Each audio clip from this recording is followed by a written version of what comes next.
Assalamu alaikum wa rahmatullahi wa barakatuh. Ripino hajaina.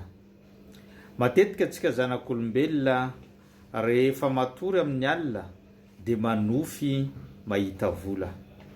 Na ihany koa tsika manofy mitsimpona vola. Ary zany nofy zany tsy mety tapitra fa mitsimpona na mahita vola foana. Rehefa tonga nefa ny maraina dia tsy misy akory izany nofy zany, na ihany koa tsy mahita izany vola izany.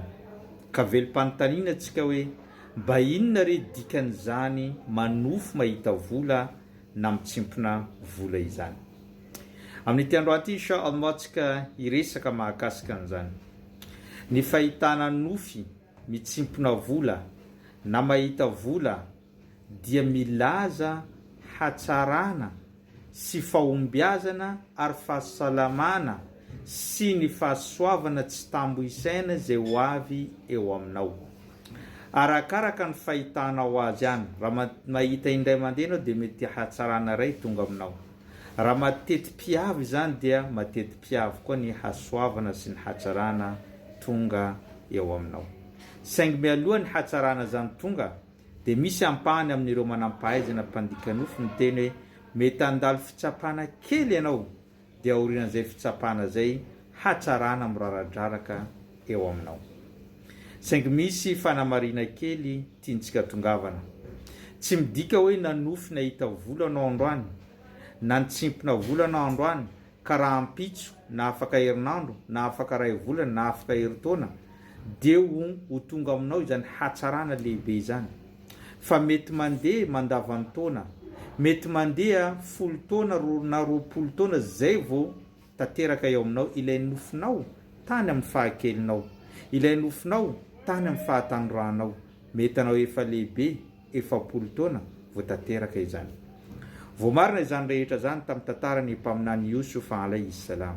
Tamin'izy mbola zaza teo amin'ny 15 taonany, nanofy izy nahita ireo kintana miisa 120 sy ny masoandro ary ny volana niankohoka teo amin'ny mpaminany Yosufa alayhi salam na i Josefa. Saingy zany nofy izany rehefa nantahina ny rainy dia niteny ny rainy hoe nofy tsara izany ka aza tantaraina amin'ireo rahalanao, so dia velom-pelonana aminao ireo rahalanao. Ka nitazominy izany 40 taona taty aoriana dia lasa governoran'i Egypta i mpaminany Yosufa, ary tonga teo aminy ireo fahasoavana ny raradraraka. Dia tamin'ny farany rehefa tonga tao Egypta ny rainy sy ny mamany ary ireo rahalany dia tonga izy ireo niankohoka sy nanome voninahitra ny mpaminany Yosufa alayhi salam.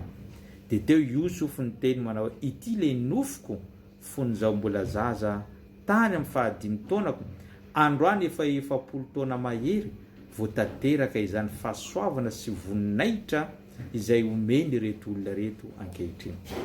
Midika izany fa rehefa mahita nofy ianao, mitsimpona vola, mahita vola, fahasoavana tsy tambo isaina dikan'izany, fahasoavana tsara dikan'izany.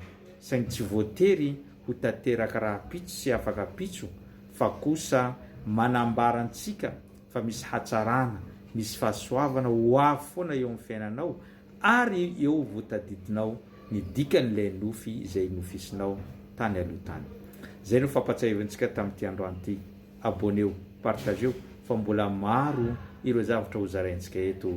Wassalamu alaikum wa rahmatullahi wa barakatuh.